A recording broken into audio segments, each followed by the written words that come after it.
1, 2, 3, let's go. Wednesday afternoon.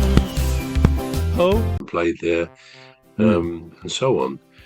But I still have a feeling they're not going to appoint him. I don't know why. I just feel they want to go maybe for a more internationally known manager, someone with a history, etc., etc. But then, where are these people? We know a number of them, and of course, Manchester United have had some of those top people like Mourinho and stuff like that.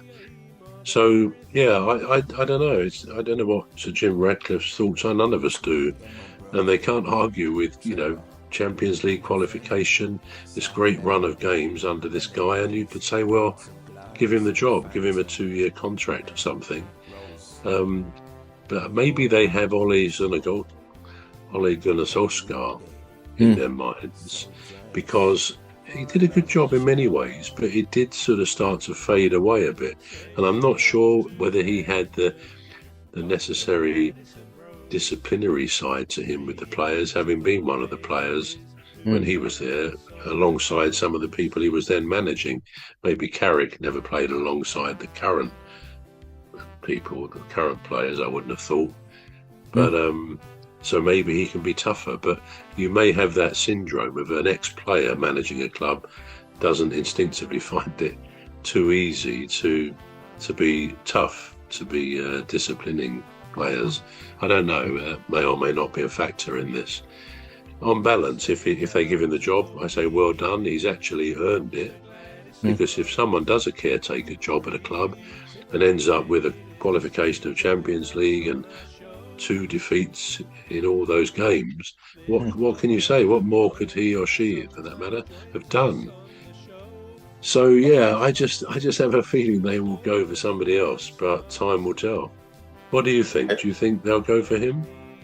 Yeah, I don't think they will go for him, but I would love for them to keep him. Because I mean, there's that saying, the devil you know, don't it? They already have that. They already see what he can do.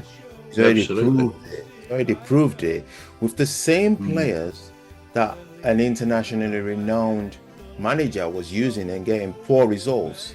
He used the same player to get good results. So he didn't come in there and say, "Oh, I want you gone, I want that gone, I want to change this." He just got down to business, didn't he? He just got it done, and he's still doing a good job. So I don't know why they would want to change him, but I hope they don't, because I think it'll just anger a lot of the fans. And you could argue as well that, in the past with previous managers, and they've had quite a few since Ferguson retired in 2013, I think it was. Yeah. There were quite a few managers, and you get the feeling that every single one of them felt the big shadow hanging over them in the form of Alex Ferguson, because he goes to games home and away. I'm not sure he's still an ambassador. I think he kind of lost that formal job, but he's still a very key figure there. And you can understand his shadow overseeing and causing problems to a current manager, because you feel you're being watched at every move.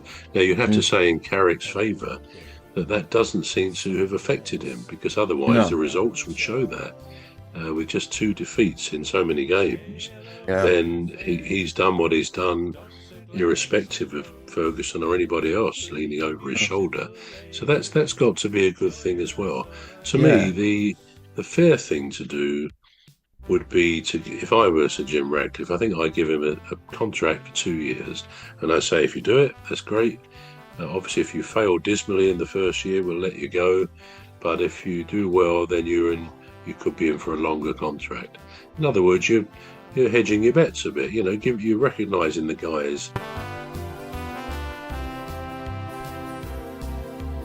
say hello to old Mimi, Dr. Gladys and Rose, 3 beautiful ladies who join us on our shows.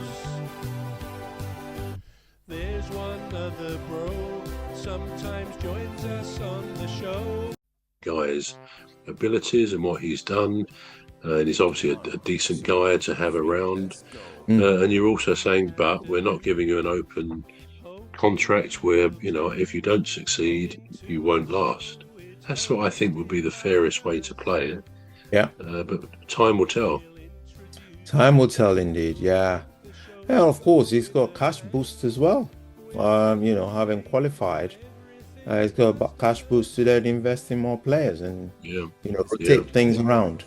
Now, talking about cash boost, it's talking about Manchester United are tracking Morgan Rogers, who is seen as a long-term option for the number 10 role and can also play on the left, where United want to strengthen for next season. Morgan Rogers of Aston Villa, good fit or not? I guess he is. He clearly is an excellent player. I watched the game the other day, probably on Match of the Day or Sky. Aston Villa, they lost, didn't they, at home to Spurs, which was a bit of a loss for them because Spurs probably wouldn't have been expected to win. And for once, I didn't think Rodgers played overly well by his standards. He set such high standards. He's such a good player. He's in the England squad, will be, I'm sure. But he seemed to have a bit of an off game, as much of the team did, I guess, if they lost. They did that. But again, like Palace, Villa played a weaker team, if that's put it that way, because they too have their Europa League game tomorrow night. And I'm trying to think who that's against. I can't remember. But anyway, they've got that coming up. So he played a weaker team, which may explain it. But to answer your question, I think Rodgers is of sufficient quality and ability as a player to fit Manchester United on their left flank. I think that'd be ideal there. Yeah, if he wants to go there. Well, that's good. That's good. For England, what we're thinking of him for England? Yeah, I think he's reliable. He's played for recent England teams, and he's no mug. I mean, he's one of those players who's got the ability. You can see it in. He's got a good football brain and he's got a good technique. So I have no problem with him being in the England side at all. No, okay. Now this next one says Casemiro breaks silence on Manchester United U-turn after Kuna asked him to stay. What are we thinking? Who asked him to stay? Kuna, you say? Yeah, Kuna. Kuna that's moved from Wolves, who's bought from Wolves. All right. Matthias Kuna, I think he's called. Right. Yeah. Yeah. Well, I don't know. I mean, Say hello to old Mimi, Dr. Gladys and Rose, three beautiful ladies who join us on our shows.